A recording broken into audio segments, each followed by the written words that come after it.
Oyemekun Grammar School, Akure, was founded on Thursday, January 29th, 1953, by a group of Akure community leaders with the support of the Anglican Communion under the leadership of the Deji of Akure land, His Royal Highness Oba Afunbiowo Adejuyigbe I. The school is the first secondary school to be considered and approved for the West African Examination Certificate in Form 5, and this was in 1957, as against the normal Form 6, which was the official policy at the time. This notwithstanding, the school recorded 95% success in the WAEC organized examination of that year. Starting from January 23rd, we shall be commemorating its 70th Founders Day anniversary with the theme, Riding on the Wheels of Education. To have a conversation about this, we are now being joined by Dr. Niyi Ijogun, National President of Oyemekun Grammar School Alumni Association, and Olatunde Adejuyigbe San, Chairman, Central Planning Committee of the school's 70th Founders Day anniversary. It is great to have you here with us on the morning show. But before we even go into, the nitty-gritty of the Founders Day, now 70 years. Now that's even older than the oldest person. Yeah. than our nation. I was going to say, yeah. When you think back to when it's kicked off way back when, and what you've been able to achieve until now. What are your thoughts regarding that 70-year span? Start with you, Mr. Ijogun. Thank you very much, and it's a pleasure having us. I must say that 70 great years, not only 70 years, because we've come a long way from the vision and the mission of our founding fathers. The school started with about 30 students in 1953, and right now we're having about 3,400 students presently as students of the school. So you find out that in terms of the numerical strength and the size, that has grown tremendously. And apart from that, over 70 years, we have produced leaders of distinction in Nigerian context. And even in diaspora, we have a lot of our old boys that are heads of service, ministers of the Federal Republic of Nigeria, in academia, a lot of professors. So we have quite a lot to show for it, to say that we are actually proud of that school.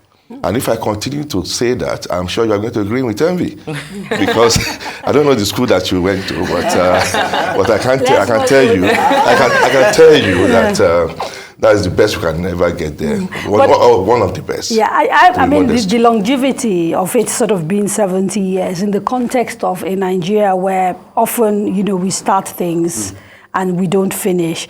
What do you think is responsible for the fact that your school has kept going? And because of the way you're speaking about it so proudly, I have to assume the quality has been consistent for 70 years in a country that has seen a lot of deterioration, particularly in education. Okay, well, one good thing is that the Alumni Association over the years have always been guided by the principle of giving back, so that the track record that the school has achieved will not diminish. And that means consistently you get people, even in time past, some of those who graduated will come back to the school to teach. And then invariably now you have a way of saying that, look, what you have achieved, you want that winning streak to continue, so you plow back. Unfortunately, over the years, government has not been able to do much in terms of supporting the school due to paucity of funds. And so the alumni has had to step in, and that is why even the anniversary lecture is titled Rebuilding the Broken Walls of Education, the Role of the Alumni. So that others can really take a cue that you can't fold your arms and say, well, it's government school, and if government doesn't do it, nothing should happen. So that's what has helped the school to keep going. Like we stated earlier, from January 23rd is when the Founders Day is going to be commemorating this 70 years. And the theme is Riding on the Wheels of Education. Yeah. Now, what does that mean for Oyemekun Grammar School? Like, what's that theme, for the 70th year of the Founders Day, what does that necessarily mean for that particular day? Okay, now let's underscore the fact that we are saying the founding fathers saw education as a tool for change, and they felt they needed to have a school, and they invested resources in it. Now, we get into an era where, even in terms of leadership in Nigeria, a lot of people have emerged as leaders, and you keep wondering how they got there. Because one thing that is missing is that education is not there. So for us, we are saying, if we need to make progress, we don't have to ride on the wheels of education. I want to pose that same question to you, sir. Okay. He's spoken about, how the founders were able to recognize the need at the time. Now, yes. 70 years after, is that still the current need, or do you think that there are add-ons that we can, use when we're talking about riding on the wheels of education? What yes. other add-ons can be put on there? Well, what I would tell you is that over the years, just like he mentioned, that the alumni had actually stepped in to ensure that they form like a backbone to the school, giving back to the school in terms of infrastructural development, and that is what we, and also what we are bringing back to the school. I must tell you, in terms of figures, that over the last 10 years, we've invested close to about 850 million naira on the part of the Alumni Association for the infrastructural development of the school. And that ranges from e-learning, support to the library, road infrastructure, the classrooms, donation of classrooms and some buildings, renovations and all that. That has been, we've been consistent in doing that for the school. Mm-hmm. And I must tell you that even now, as we speak, we're having up to about 5 projects that are ongoing and ready for delivery before the 70th anniversary, which is just less than 2 weeks from now. Yeah, so given sort of the active, role that your alumni has played, and the fact that you are trying to sort of encourage other alumni to do the same for their schools, and given the shortcomings that are apparent in the way government runs education, particularly secondary education in Nigeria, is there a conversation to be had, about perhaps regularizing, embedding, maybe even in the law, the role of alumni associations and maybe even part ownerships of schools, that sort of thing? Do we need to sort of rethink that whole relationship between alumni and their school? Or do you think the current relationship works and it just needs to be embedded a little bit more and people encouraged to do more? Okay, well, it's a good thing you've raised this. There's a current plan in Ondo State, for example, that the government is willing to cede back ownership of schools. And so for us, we are having like a tripartite arrangement. When I say tripartite, because we recognize the Akure community started the school, the Anglican community supported it, now the alumni. So, but what needs to happen, to answer your question, is that you say, government, we want to put policy in place. We give the school back to you, go and put all your funds, but we still want to own it. Right, that's what's happening now. That's what's happening now. So what needs to change in that template is to also give some measure of control and larger participation to the alumni in terms of admission policy, staff recruitment, and general management. Because people want to put their money where they also know they will have a say. But when they put all the funds and somebody sits somewhere in an office and just begin to make decisions that will invariably not allow the school to function the way it should, that becomes a disincentive. I'm sure Sheito wants to probably ask about the activities that are lined up. But before you do, I have sort of one last question around education generally. Yes. If you sort of look at what's going on both at the state but also national level, and I think sometimes people get a little bit confused because not many people know that federal government does not control local education, for example, so primary and secondary school. What would your view be regarding how we can reimagine education, sort of outside bringing alumni? Are there things that we're doing at the moment, in your view, that are not working, that need to stop? What should state governments be doing a little bit more of? I think one reality is that the funds have dwindled. And we've tried some projects. I mean, we tried SUBEB, the State Universal Basic Education Board, which did a bit, but nothing much. What needs to happen is government needs to look more at the private sector and encourage private sector investments and perhaps, if you like, adoption of some institutions. But as it is now, government must then will need to re-engineer the entire policy in terms of primary and secondary education. From an ideological point of view, there are people who believe primary and secondary education should be a right, and that if you privatize schools, what you're doing is essentially taking away that right, particularly from children of the poor. And a country that needs to develop, that needs to give equal opportunities to every child, does not do well under a privatized sector. Well, you know, the way I say it is that we sometimes run away from the reality. And a good example is, you tell me there's a teaching hospital or a general hospital I can go to. I don't see a doctor, I don't have drugs, but they register me as a patient. And I keep going there for the next 2 to 3 weeks, no treatment. So the same thing when you look at the schools and we say, you have a right. Yes, you do, but the question will be, what is the quality of that education you now get? You know, we moved this to the university, even the public university. And I said to people that some of you went to secondary schools where you pay a lot higher. But when you come to federal university, you say, no, it should be next to nothing because it is a right. But so the question that comes back to us is, what is the quality of what we get even in enjoyment of this right?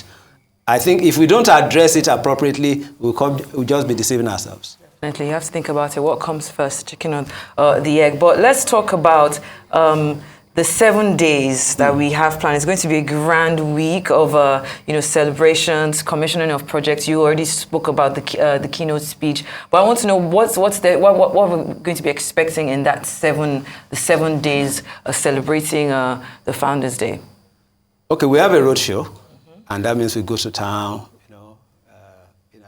branded T-shirts, move around. And right now, as I speak, the streets of Akure are go because they have the banners. What we've done is have the banners of our whole students in various portraits. His is there, mine is there, and a host of other students that tells you the year you left, your house. So a number of people are calling that, look, you guys are turning the place all around. So that is part of it. Then that roadshow leads us to the palace of the Deji of Akure, who is also an old boy of the school. My in-law. Oh, really? See, we're all connected somehow. So we are connected to the great school. And let me also mention that predominantly Oyemekun is a boys' school, but we have the higher school certificate level, the one we call the A levels, which admitted female students.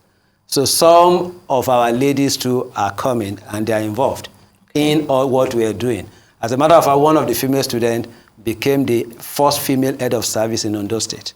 So to them, it's also a time to celebrate. So we do that, then we have, of course, the novelty match, we have friendly football match, and... Who's playing against who? No, there's a school we call, one of the first girls' only school, Fiwashai Girls Grammar School. So it's a girls versus boys yes. match. Yeah. Okay. Interesting. Yes, it shall. So we have that. And then, of course, we are launching a compendium for the 70th anniversary. And the purpose of that compendium is to bridge the gap. Because right now, students who are in the school may not even know much about the history of their school and the giants that have emerged from the school. So we're also using that to connect the old and the new. So that's part of the thing we're doing. So what sort of participation do the current students have in the sort of 7-day celebration? So the football match, is it between old students and old girls, or is it... No, there is the football match is between the old students and then that school. Then we have friendly football match between the school, the current students, and the one we call Aquinas College. Those are schools that emerged about the same time. Yeah. Then they have the inter-house sports during this celebration. Okay. Now for the student, they have the cultural display and the art and science exhibition. Those are essentially driven by the current students. Okay. And just the founder's lecture, who's delivering your keynote? Is it an old student? No. Professor Olatunde Adejuyigbe, SAN, immediate past Vice Chancellor of Lagos State University. Okay. And the choice of him was because... He's been involved in education. He's done a very good job in LASU, and we believe he's a fourth and proper person. So you want him to sort of help drive that conversation about what should happen with education. That's very interesting. I'm also curious about outside your involvement in sort of fundraising, building facilities, is there any sort of mentoring program that you run? You know, because you were talking about that connection between the old and the new. Yes. So how much do your alumni sort of get involved with students that are currently part of that university? Is there a forum that enables that? Part of what we're doing even this week, there's a career talk. Okay. And what we're doing is also to say there's a paradigm shift. You know, in the past, everybody wants to say, do you want to be a lawyer? Do you want to be an engineer? But the space is very wide now. So the idea is to also broaden the horizon and tell the students that, look, you can be a filmmaker. You can be a footballer. You know, you can be a makeup artist. Influencer. Influencer. So really, and just to say, look, the most important thing is that whatever you want to do, let it be driven by your passion and the flair you have for it. And it's to give that conversation. Now, we also help in supporting them because most times the school may not have the competence in certain areas. So what we do is to also bring in people that will help them. So we've been doing that. Yes, I mean, when you were answering the previous question, you did talk about, you know, the history, how, you know, the current students might not necessarily know how, the story of the school and how rich it is, and even the feats that have been accomplished by your institution. True. And that just made me think about the back and forth that happened in 2018 about the reintroduction of history into the curriculum. I'm just curious to know how Oyemekun Grammar School handled it at the time, and also even now in 2023, I was going to say 2022, now in 2023, how important it is to have that, you know, not just even reintroduced, but even pushed further, so that, you know, the current students have a broadened sense of their history and their culture, so that can help push their future. Yes, you know, what we're doing is that once you have a knowledge of how things had been, you know, it drives your own passion. It's just like family history. By the time they tell you your great-grandfather was this, you know, he led the nation to battle, he led the community, so something tells you can't be a coward. So what we're doing is to say, look, this your school has produced giants in various fields. So you really have no excuse. Now today, you are better equipped. Now you talk of internet. When the school started in 1953, there was no internet. So you really cannot, in 2023, when there is the internet, have any excuse not to excel. If those who started in 53, you know, all excel in their various fields. So we believe that we need to take them back to the roots and tell them you have a good heritage and you cannot afford to fail. So final question, who is invited to this 7-day sort of long ceremony? Is it an open invitation? Can people just walk in and attend, or is this something that people have to sort of wait to be invited? No, people are invited to join us on all our programs, and that's why I've been out there to say, yes, for us it's a great homecoming, but we are opening our arms to embrace all our friends and all our well-wishers. And we have a lot of people who have partnered with us, including Arise TV and a host of other corporate entities. So we are saying, if we're celebrating 70, it's a milestone event, and we want people to truly be there and rejoice. Final thoughts from you as we wrap? Yeah, like he said, it's a good homecoming for all our members, even in Nigeria and in diaspora. And it's going to be an exciting moment. So you're expecting international visitors? Oh, of course. In fact, I can assure you that some of them are already on ground. And also the security, in terms of security, we have a lot of arrangements already in place with Nigerian police, with the Amotekun Corps, with the Nigerian Air Force, and also with the Nigerian Army. So we are fully prepared, we are on ground, and we are waiting, and we are going to showcase the values that Oyemekun is known for. And you are invited, just like I told you. Oh, we know. But I'll be going home if I don't go to a parent. And the good thing to say this on a lighter note is that for the national president, a better part of his life revolved around Oyemekun. Right. Absolutely. Not only was he, is he an old student, his father taught in the school. Right. And I dare say, his wife also attended the school. Gentlemen, thank you so much for coming to talk to us about the Oyemekun Grammar School anniversary. And congratulations on the school turning 70. The only school. The only school. Yeah.